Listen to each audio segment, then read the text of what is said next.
Pozdrav svima i dobrodošli na kanal Zdrava hrana. Danas ćemo govoriti o medu i cimetu. Med i cimet su prilično poznati već stoljećima, a posebno su popularni u kineskoj narodnoj medicini.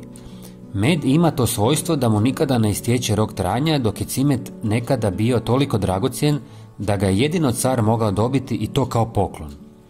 Danas su med i cimet dostupni apsolutno svima, a njihova je djelotvornost dokazana i raznim znanstvenim studijama. Znači, kako pripremiti napitak od meda i cimeta?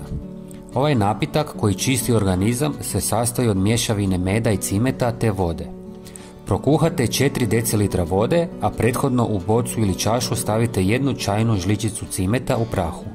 Cimet prelijete vodom te pustite da odstoji 30 minuta.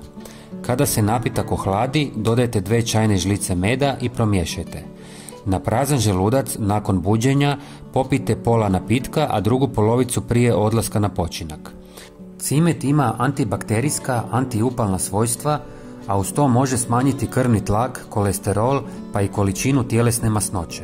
On detoksicira, okrepljuje tkiva, ublažuje bolove. Djelotvoran je kod kašlja, poboljšava probavu te potiče znojenje. Osim što je nutricionistički bogat začin, cimet može biti i jaki alat za ljepotu, pa se često nalazi u kremama protiv celulita, maskama i pilinzima, te se spominje kao sredstvo za topljenje viška kilograma. Mnogi proizvodi za njegu tijela i lica temelje se na medu. Osigurava koži mekoću, vlažnost i zaštitu. I sami možete pripremiti domaći piling koji će obnoviti vašu kožu. Do sljedećeg slušanja, pozdrav!